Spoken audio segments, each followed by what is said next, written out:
Hello, everyone.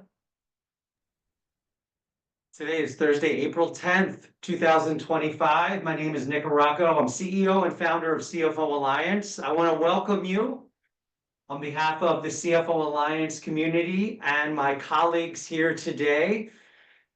You are joining us for the CFO's Guide to FP&A Optimization, smarter teams, better workflows, and the right tools.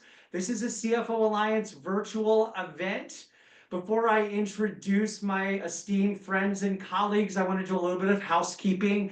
We ask that everyone come in here on mute as we're recording this, and we're going to be cutting components of this and sharing this with your colleagues who couldn't join us today. But if you know anything about the CFO Alliance and anything about me and my guests here today, we want this to be interactive. So there are three ways this is going to be interactive. Number one, yes, we have real-time polling questions. So brace yourself. You're going to be asked to participate. And for those of you seeking the CPE, continuing professional education credits, you're required to participate in our polling. So stay tuned as we're going to kick this off in short order with a polling question.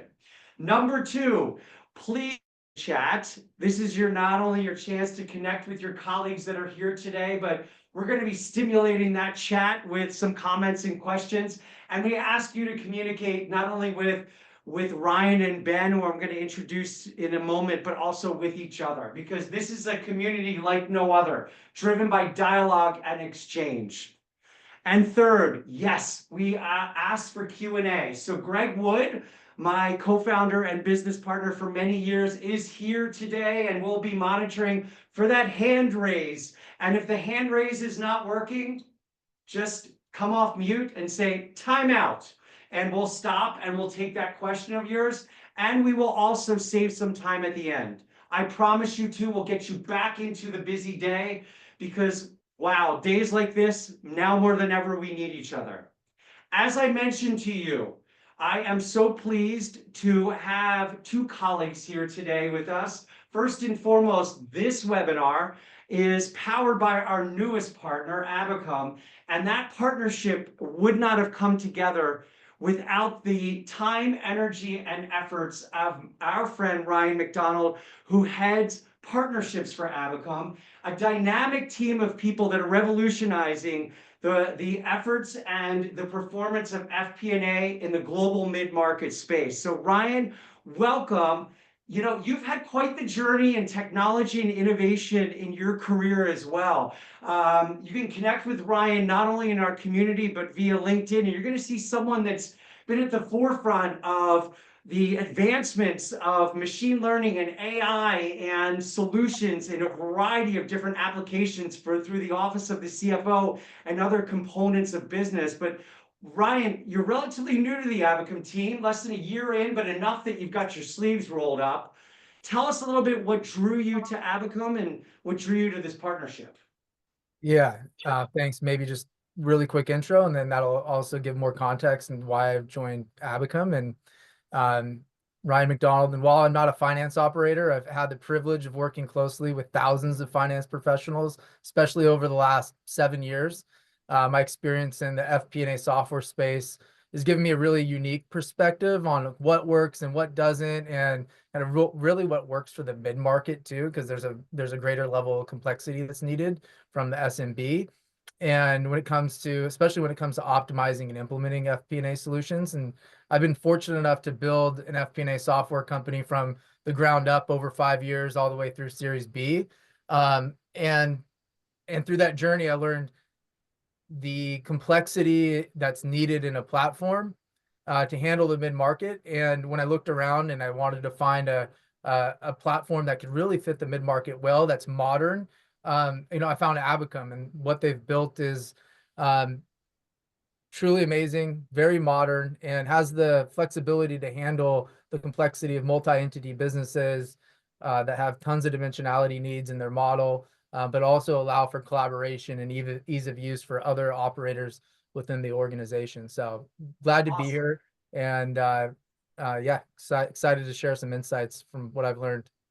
Awesome. Awesome. Well, it's been great to get to know you thus far, and I know we're just beginning to introduce you into the community, but we're so pleased to have you here today. Joining us as well to really stimulate and steer this discussion is our colleague and friend and partner in the CFO Alliance, Ben Lair. Ben is the CEO of First Water Finance. Ben, you were at a client offsite yesterday too, so you flew back to Houston. You're on the ground. You're here with us today. This is a topic near and dear because you and your First Water Finance team spend a lot of your time on this optimization of FP&A. No better time than today to dig into this. Am I right, Ben? Yeah, I hope this is the webinar for us, Nick. I think Yeah. being on a FP&A optimization webinar, when you're in the business of FP&A optimization is a pretty good fit. We also think there's never been a better time to be in FP&A optimization. So the challenges around who we hire, what we train them on, how we train them, what we can outsource, how technology either replaces or enables the things we do in finance it's never been a greater challenge for finance leaders. But that said, it's a wonderful challenge because it's an opportunity as well. Yeah, We're going to dig into that. Sure. The end result of that is that we have a great opportunity for finance to really expand its impact on organizations, reach more of the organization, and we just have to do it perfectly in a world where there's no singular right answer and it's influenced by personal and stakeholder preferences, and nobody knows what the technology landscape will look like in 2 years. So here we are. Awesome. Awesome. All right, so let's dig right into this. Greg, can you advance, please? So I got my agenda here. We got a welcome. I did my housekeeping, right? We're going to talk a little bit about the current state of FP&A. We'd be remiss if we didn't talk about Excel. We're going to talk a little bit about that investment decision, prepping. Right? Prepping for all of this because we're all in a constant state of change, evaluating current state, talking about desired future state. We're going to talk about building maximum roadmap flexibility and then a Q&A. And guess what? We're going to give you some resources and tools too. And then we're going to talk about what's next. So that's our agenda for the next 45 minutes or so. All right? All right, I did tell you this though. We asked you to bring an ask with you, but you also may be stimulated to bring an ask. So if you're gonna bring an ask, use that term. If you have an ask that you maybe don't want to articulate with a hand raise or a timeout, you can also put your ask in the chat here too. Just term it an ask. But this is our new reimagined format. We really want you to see this community as a sounding board. That you could use at any time. You could use it online or offline. You can use our member hub. You can use an email.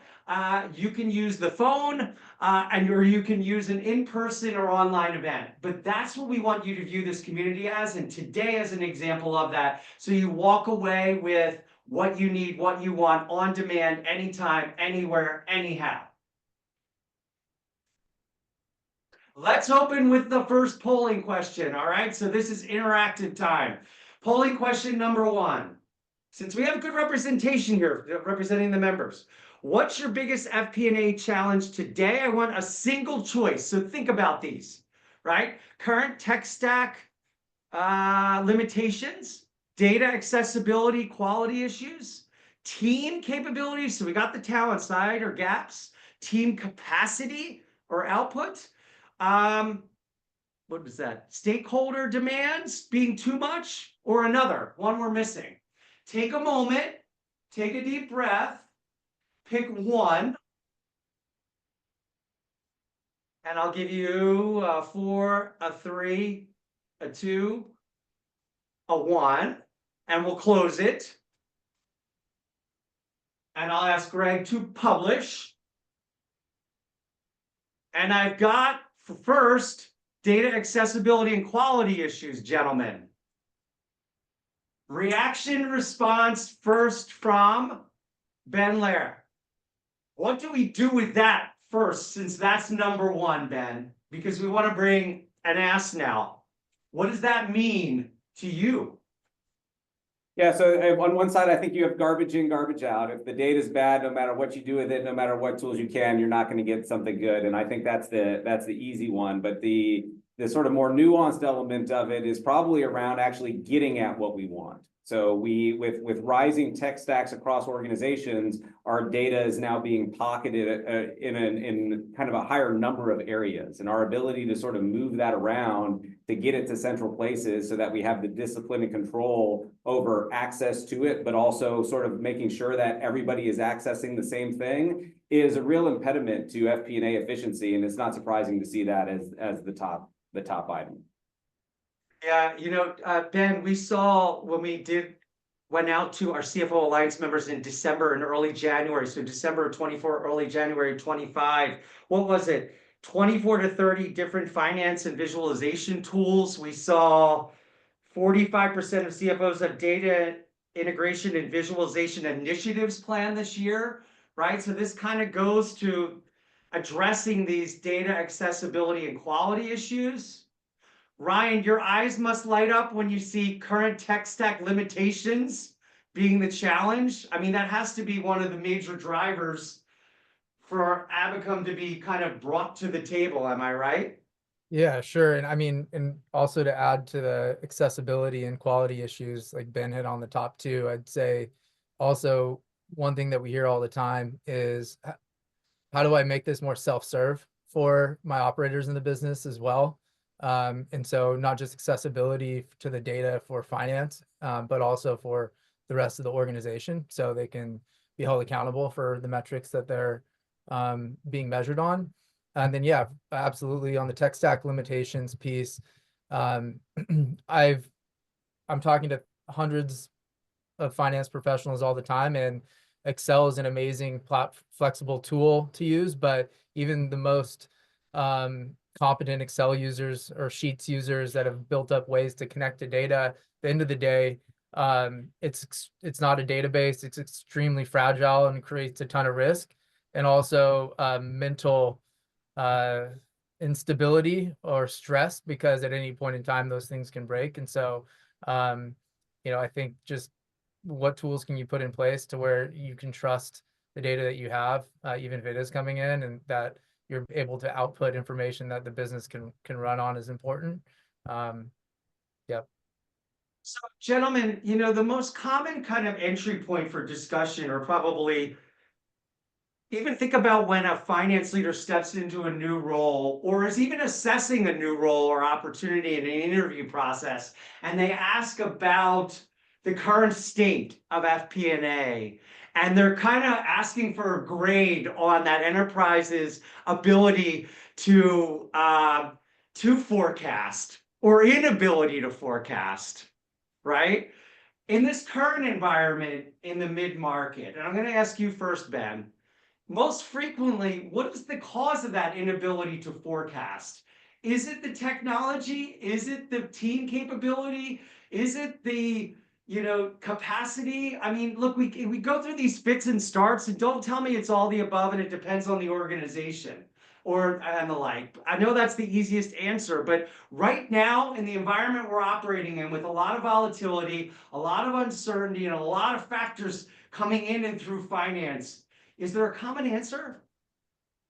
Yeah, so maybe we should start there by giving Excel some love, right? Yeah. I think that is part of this. So Excel, the once and future king, I don't think that there's any debate that it is the most flexible canvas to do something in finance. The limitations on it in terms of user inputs and speed and size and clunkiness, I think, are well known in areas where software is an important complementary partner. But what's interesting to me is that if I'm in that interview seat that you just mentioned, Nick, and somebody tells me that the tech stack is Excel, I'm immediately focused on the team, because I care about process design. I care about how up to speed they are on the latest things. Excel of 2025 is not Excel of 2013.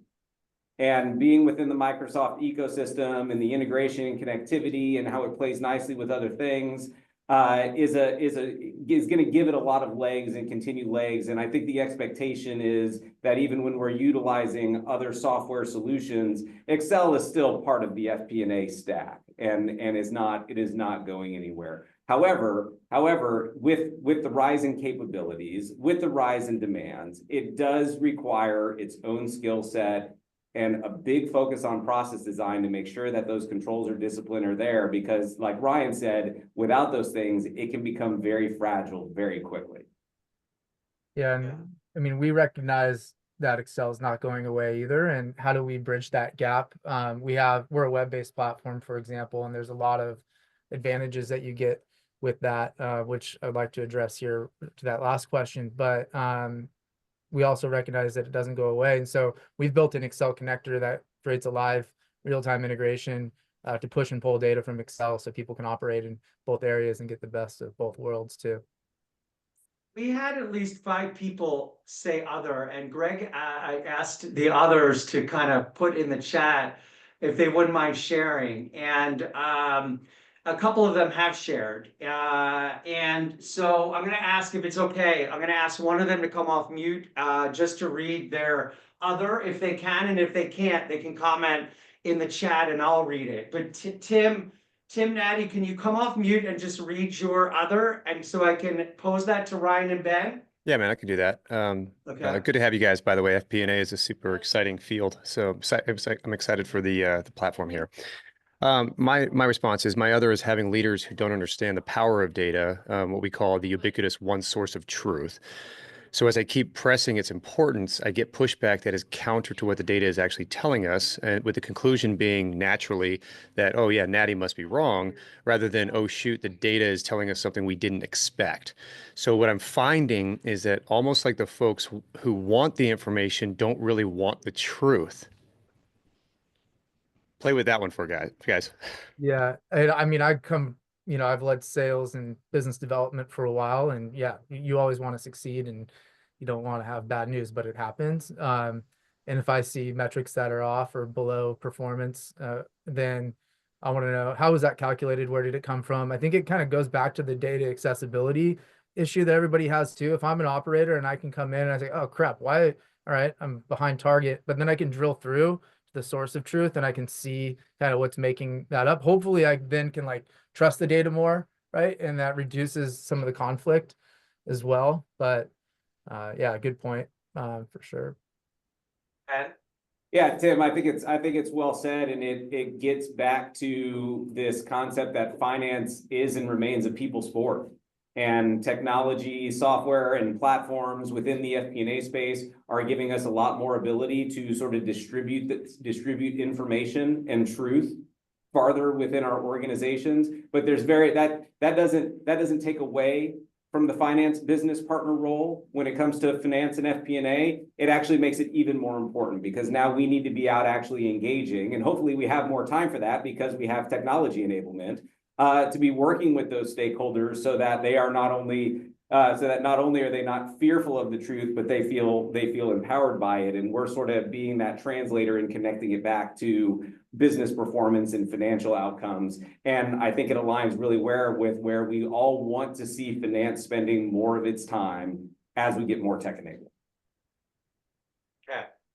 Let's talk a little bit about the tools, okay? And we titled this one kind of like, when Excel is still the right choice, right? So let me go right to that, all right? Talk to me a little bit about the type of analysis finance leaders can and should be using that's best suited, as it relates to identifying our use of tools like Excel.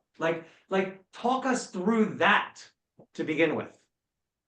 Sure, Nick, I can start with that. I think and I just want to clarify, when we think of FP&A investments, that's all thing FP&A. That's investing in new hires, that's investing in training, that's outsourcing, that's technology. And it's very easy to say it depends, because there is no right answer in terms of sort of what is the next step. So one of the things that we've created is an FP&A capability and data maturity roadmap process, which recognizes that those things are influenced by current state restrictions. They're influenced by personal preferences of leaders, and of course they're influenced situationally within companies and sort of where they are and where they are heading. And so one of the elements of that roadmap is this option matrix, which we're going to share with the group after this, so that they have that sort of framework just to think about it. And so when we talk about, hey, should we reach for technology or should we reach for training or specialized capabilities,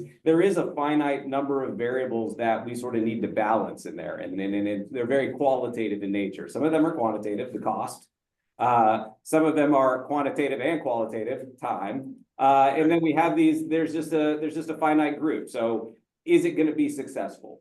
How adaptable is it to change? If we triple the volume going through it, will the process be stable? And how does that investment impact our ability and capacity to engage with other stakeholders outside of finance? So this is just sort of a list to sort of think through, like, how would you make the decision between hiring 2 people versus going for a technology platform? And those would be sort of at the same cost. These would be the types of things that would be the tug of war in that decision-making process. So I have a really fun question to ask both of you, because I never get to ask this, but for 14 years that I've been running this community, I've always wanted to ask it. And it comes up every time we talk about Excel, because every room I'm in, online or offline, every CFO goes, yeah, of course, we're all still using Excel, and I intend to. And you even started, both of you, and said it's not going anywhere. We're not trying to push it out. In fact, there's a lot of power to that tool that we want to embrace. But here is my question today. What are some of the modern Excel capabilities many teams are underutilizing that they should be utilizing? What are they? Because I think a lot of people who think they're experts are not, maybe. Yeah, I think Ryan and I may have the same answer on this, which is sort of the connectivity and transformation and manipulation capabilities that are native in Excel. So we're seeing more a platform like Abacum, which has that integration and connectivity into Excel. Whether it's a Power Query or a Microsoft Data Flow in terms of what that is called up in Fabric, those are becoming core competencies to anybody in FP&A, and is one of the powers of things that are native, available, cheap. You're already paying for them, and they can be learned pretty quickly with some intentionality. Ryan, thoughts? Did he nail it? Sure. I mean, a lot of times I'm in conversations about, like, how do we get people out of Excel? Obviously we complement that well too. And it's usually people asking me, or they usually are coming to us and like, all right, I got to get out of Excel. Or it's like, why should we get out of Excel? And that's usually the question. Ryan, I was going to ask you that, because there's not a button, there's no warning, there's no red phone warning, it's time. This is the sign, you got to move beyond it. But what are the warning signs? I mean, imagine you're a scaling mid-market business and you have multiple entities and you've got a ton of dimensions that you need to start modeling on. Like, that's going to create a beast of an Excel model. If it breaks, you're in a tough spot, right? It's going to become really hard to manage. And those are some of the triggers where it's like, all right, can we get a platform now that can allow us to manage all this dimensionality and plug in from different systems at the same time? And then you start thinking about, now I need to roll my forecast forward, or the interest rates are dropping, or the market's changing so fast, I need to run different scenarios, and I need to get outputs and variance analysis for my board or my leadership team immediately, right? And doing that type of stuff in Excel is a challenge. And that's why having a platform is, that's usually the trigger that you can start looking at a platform. Also communicating and getting other people involved in the user permissioning and management of all that data too is super helpful. And other signs. Version control. Version control is more of a challenge in Excel. Ryan touched on distribution, sort of taking things, if you do it in Excel and then you have to push it out, that's another one. And I think the other one I would add is just sheer user input. So recently had a session on budgeting and forecasting at the AFP FP&A forum. And one of the gentlemen there was talking about his budget process. 2,500 people within the organization provide inputs into that company's budgeting and planning process. You need software if you're doing that. Right. That is not a budget process that you want to lead in Excel. So in terms of how finance is interfacing with stakeholders for inputs and assumption management within the processes that FP&A is responsible for, is absolutely a determinant in sort of where software can sort of streamline and erase some of the bottlenecks. It's not necessarily a function of I can build better forecast mechanisms in an FP&A forecasting tool than I can in Excel, but managing the process of versioning and collection and pace is absolutely a key feature for FP&A software platforms. I also like Brian's that he said, and then this goes to like, this is the way we've always done it, so we're just going to continue to do it that way. If people were doing low IQ activities in Excel, because that's the way they were always done, right? There's that resistance to maybe something that could be automated or not done by a human at all, right? There's a question here from Linda, Ryan, I want to pose to you. How does Abacum differentiate itself from tools like Power BI, SQL queries, or even native SAP reporting, especially in terms of helping FP&A teams drive more agile, collaborative, and forward-looking planning?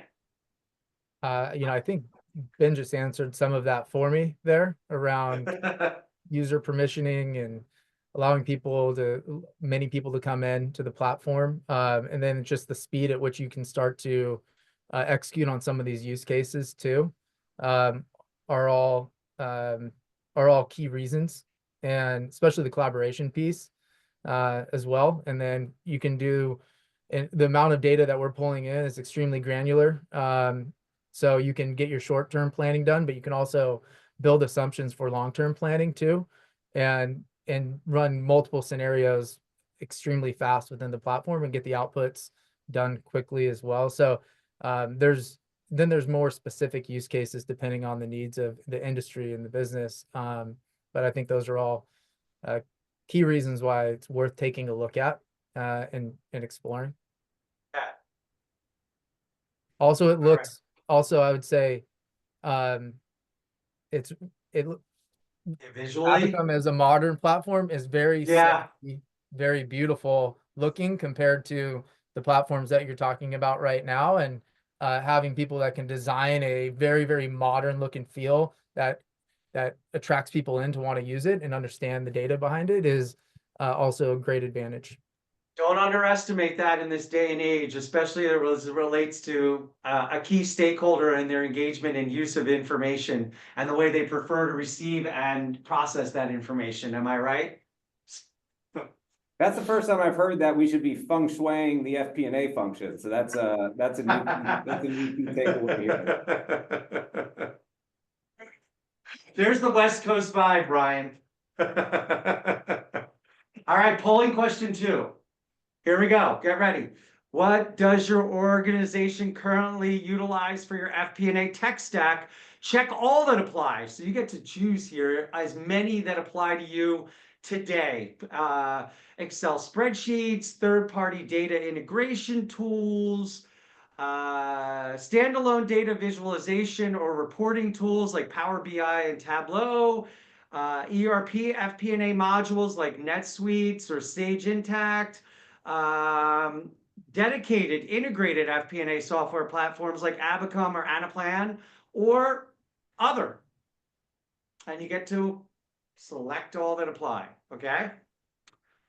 Nick, while everybody answers that, just to tie off our Excel-based conversation. Yes, please. I wanted to add in this challenge that finance leaders face now, which is sort of which capabilities finance feels it needs to own over time.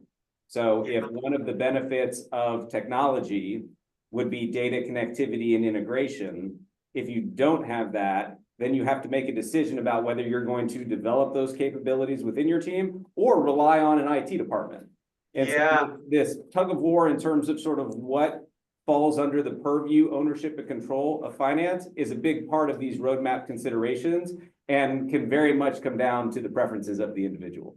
So Ben, it's funny you raised that. So does everyone remember 5 years ago where we were, locked away somewhere, not here, not on screen, talking about any of this? It was during the pandemic, and we were talking about the lift up and desire to see our HR colleagues become more strategic. Many of us had HR reporting to us. How did we end up here? We need to lift that function.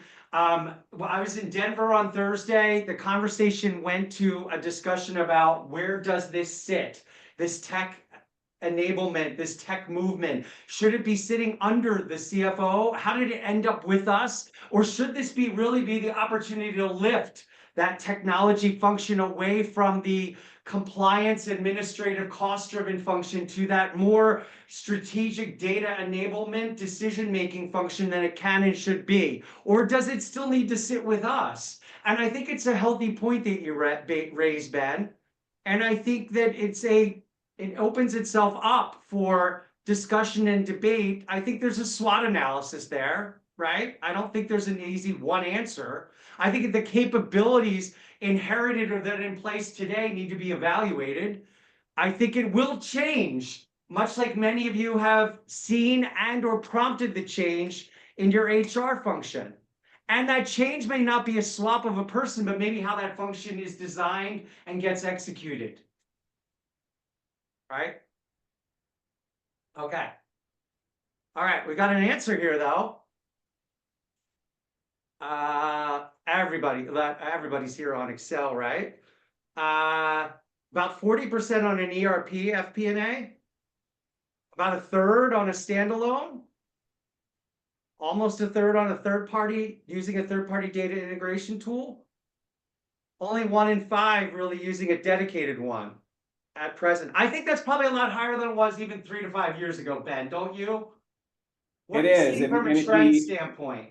Yeah, so if we sort of combine and average the ERP FP&A modules in the dedicated FP&A platform, and we just say that that is about 30% of the audience here, you know, that number has probably doubled in the last 2 years, because I think the last benchmarking that we did on CFOs who were not only using it but planning to pursue it 2 years ago was it was 15 or 17%. So there have been a lot of inroads made with technology and software in FP&A, and quite frankly, the most startling, not necessarily startling, but sort of happy, surprising here is the use of third-party integration tools, because that is something that is sort of a combination with some of these other things. So it brings up this question of sort of, well, if you're going into this platform, you have these capabilities, or there's a DIY contingent out there that says, hey, in finance, we're going to make sure that we have the flexibility we need because maybe we don't know exactly what I need, and we fear kind of locking into a certain box around data integration, because if it doesn't get us everything we need, then we're back to Excel. And so that's the challenge as we sort of think through these roadmaps. But across the board, this shows a lot more technology adoption. Yeah, I would say you could probably bucket the FP&A module and the dedicated ones together, especially the ones that are mentioned. Most ERP systems, they didn't build their own modules. They went out and acquired another solution, or Oracle took their Oracle product and added it into NetSuite. So it might as well be a third-party module as well, right? Because it's not built natively. And then what I've seen too with the modern tools that are coming out, which is really cool, is they all have this like well, some of them do. I know Abacum has this really neat ETL layer that allows Brian just raised that. Yeah, to bring in chat. Yeah, so you should be able to see, like, with like a modern solution, that ETL layer should, and the ability to connect different solutions, you know, should be something that you'd want to have as part of your evaluation, or one of those boxes that you want to check as well, because you can get into some of the legacy platforms like 30 to 40 hours just to get your data connected of consulting hours and get it organized. So if it's now with the modern platforms, you can reduce that time, you know, significantly.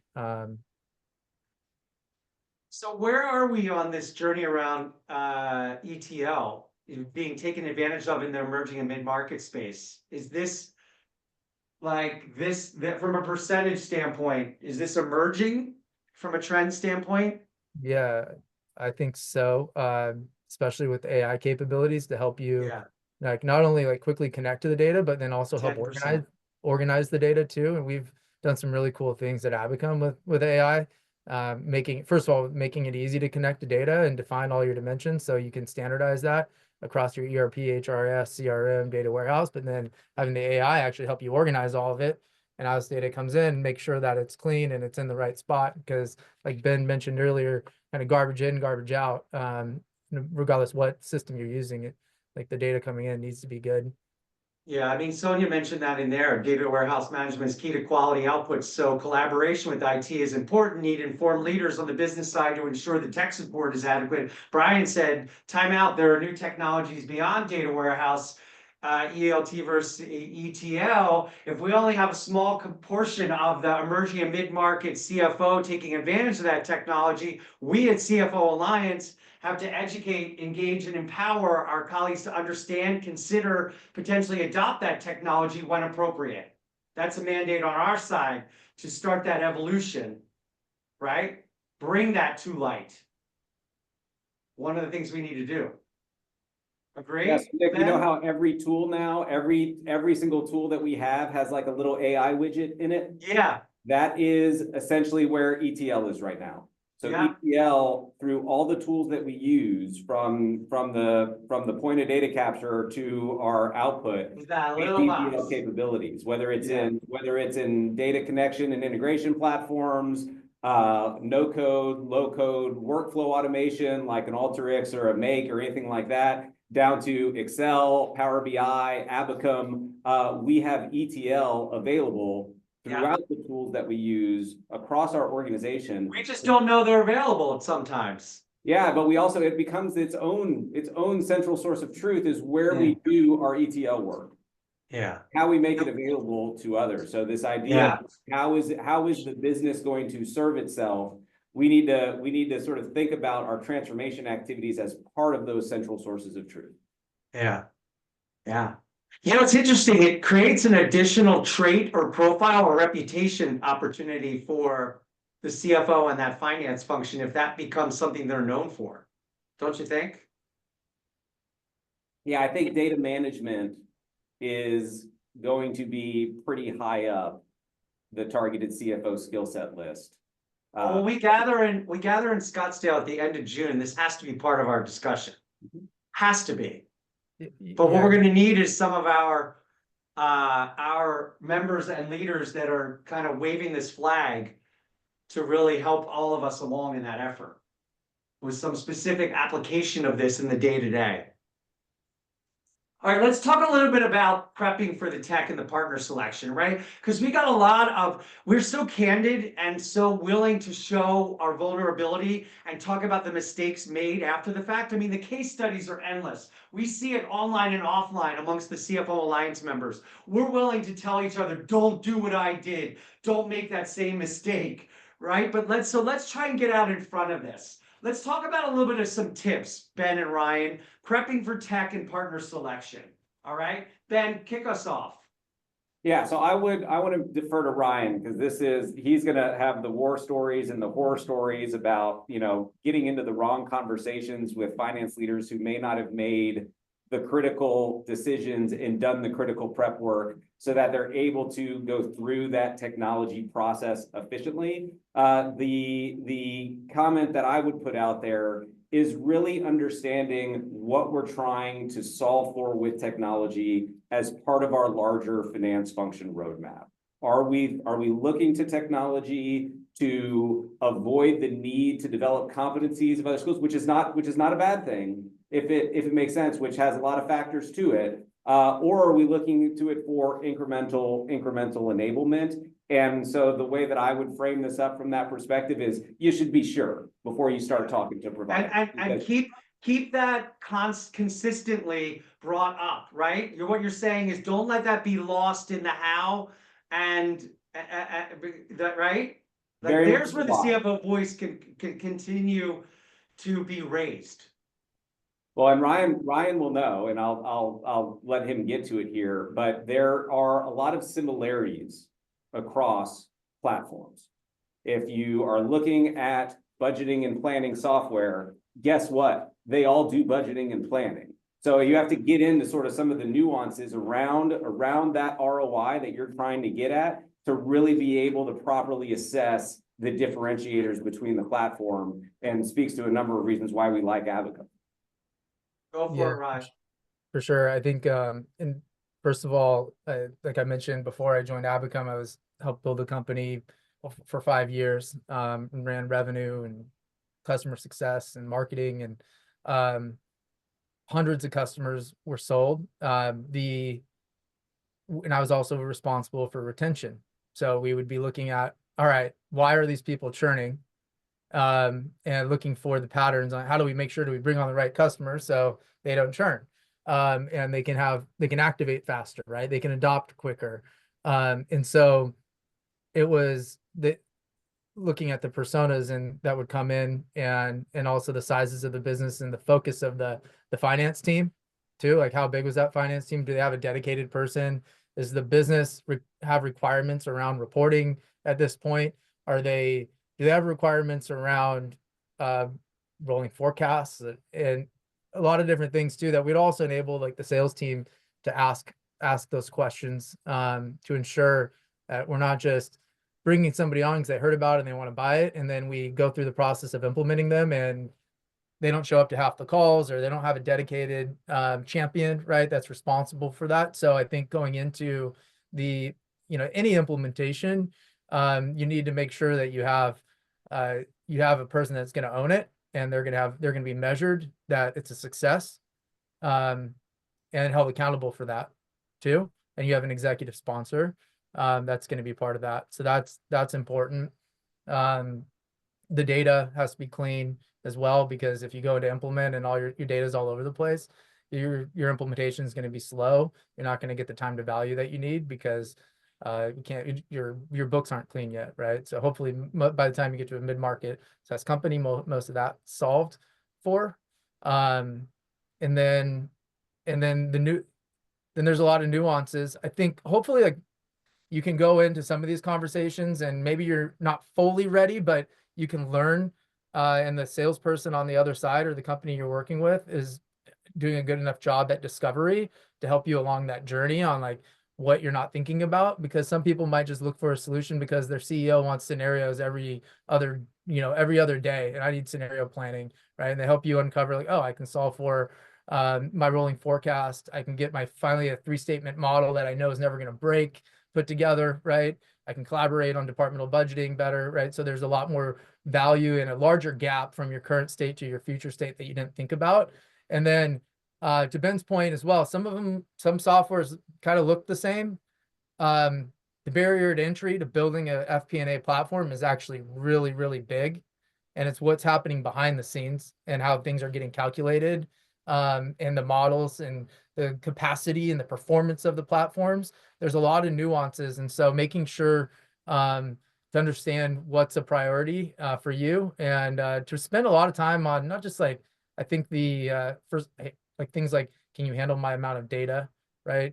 Here's my revenue model. Can you show me like how this can be built in your platform? And getting into the details is really important, because some of the stuff from the surface looks the same, but at the end of the day, you might implement a solution and then it is like your Excel model, just you can't even open it because it's not powerful enough, doesn't have the performance.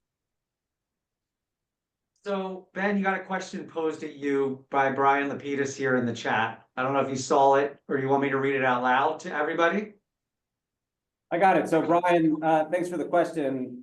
Research shows that people are underutilizing their EPMs, using them mostly for forecast consolidation rather than using the full set of tools within the EPM. How do we get people to use the entire solution set? It's a great question. Yeah, and Ryan, feel free to on this. But one, I think gets back to some of these prerequisites, deciding what you are seeking out and what you're going to use and what you're going to pay for. Because if you're going to pay for a bigger feature set, then inevitably you need to max it out to get the ROI that you're seeking out of that investment. I think that CFOs and finance leaders have to plant the flag and say, yes, there is a moment where you say, we are going to move this process out of where it is now and bring it here and make that case and force it. But when they do plant that flag, they have to simultaneously create the room and the time for the people to train and get up to the level of competency required on those new processes and tools. And that, I think, is the hardest part, given how lean and undercapitalized finance teams are, but it is non-negotiable. Anything you want to add, Ryan?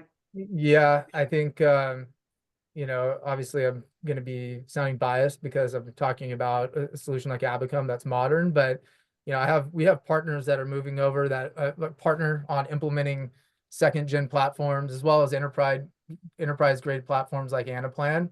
And I think why they're looking for a new solution to partner with now after spending 15 years just implementing one solution and consulting on it is because of like your very question there is like it's just siloed in finance. It's hard to use, it's kind of clunky, it's hard to get other people in and to actually activate some of these other use cases that you want to activate on. And so hopefully with newer technology, right, it can make it easier for. Yeah, right. You kind of hit on it. If it smells clunky, looks clunky, feels clunky, it's clunky, and adoption is not going to happen. I don't care. Or if it is going to be, if it's forced, it's going to feel forced, look forced. And what happens when something's forced, Ryan? We're all raising kids. The resistance starts, right? Yeah, I'm playing mind games with 3 and 6-year-olds every day. So yeah. Exactly. You're living it, my friend. Yeah. All right. Next and last polling question. What is your single greatest opportunity by ROI in FP&A? And we're talking real time on April 10th here. Enabling faster time to output, opening up new capabilities, creating more outputs, utilizing company data, improving finance engagement with the rest of the organization. We got the relationship one there in that last. And not applicable. I mean, come on. The perfection here. If there's somebody who's perfect right now, the rest of us will turn our screens off, go on mute, and give you the floor for the remainder. So take a moment. Pick one most kind of single greatest opportunity. We're positive here, right? We're not negative, not challenge. It's opportunity time. All right. 5, 4, 3, 2, 1. Close that out for me, Greg Wood.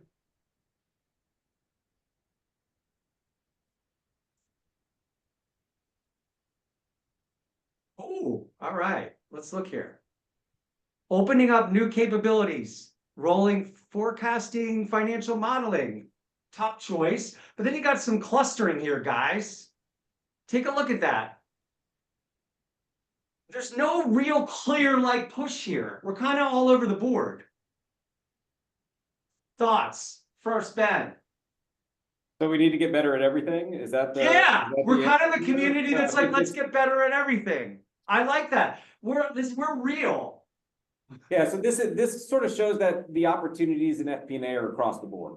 Yeah. And it gets at the topic that I think we're going to cover at the end here around roadmap flexibility. Yeah, so let's go right to that because we are getting close on time. Right. So the decisions that we're making today, let's say, for example, that we're trying to target one of those things and we're making investments in people or capabilities or software.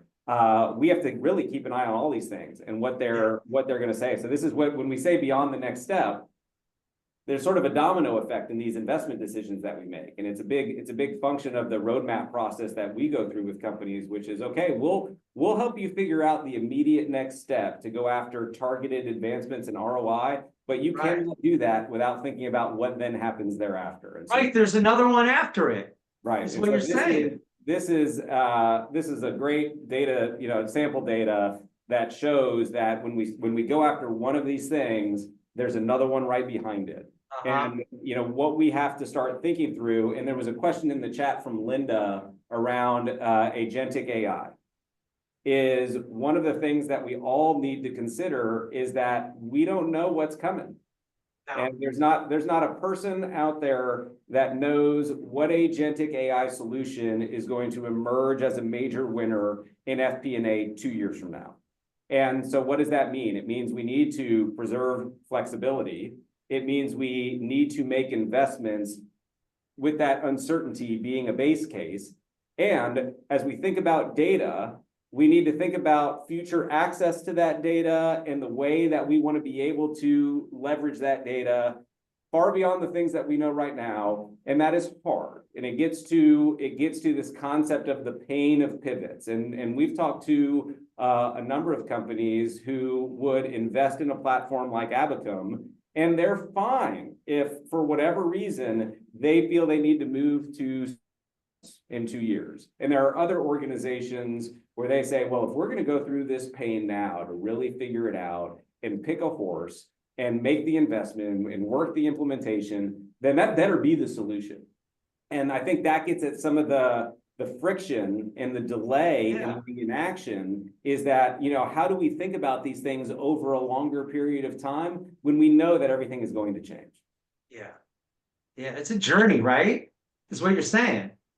Yeah, that's a common thing that comes up in a lot of our evaluations. We've got companies with 100 employees on the platform, but public companies, companies with thousands, 5,000 employees on the company too, on the platform too. And it kind of goes back looking at those nuances, right? And testing, like how scalable is this solution? Making sure to ask those questions in the conversation. And also going back to the polling questions, right? Unlocking like rolling forecasts. Like I've talked to so many finance teams that have multiple people on the finance teams that are only rolling their forecast forward maybe once every 6 months.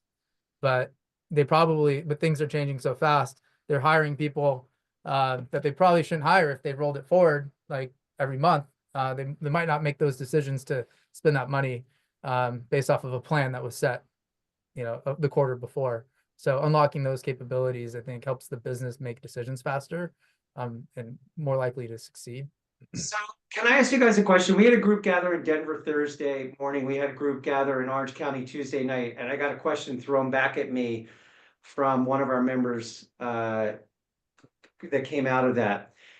And this is a big question, but it's kind of open-ended, but I want to get your reaction. It kind of goes off of what you just said, both of you. Can you really future-proof a technology investment in this day and age? That's a great question. Can you truly future-proof a technology investment? So what is future-proof? From my perspective, future-proofing is that I have the capability and resources to act. I love Brian's answer. Wait, Ben, before you go, Brian puts partially. Nice, safe answer, but go ahead, Ben. So I think when I talk about future-proofing, you know, if you're going to get selfish about it, it's like, well, am I going to be able to succeed in an unknown future? And so what do I need to maximize the probability of that success? I need flexibility, I need resources, and I need to have some alignment around what that roadmap is going to look like for me to be able to get both of those things. Right? You have to be asked this question a different way, you and your teams, right? Maybe it was less polite. Like, right, my ass is on the line, the dollars are wired your way. How do I know my ass isn't going to be handed to me after we've made this investment of time and money? Is a different way of asking that question, right? So I mean, you know, part of it is your approach, Abacum's approach. It is a little bit different. It's much more ongoing and agile in some way, shape, or form, right?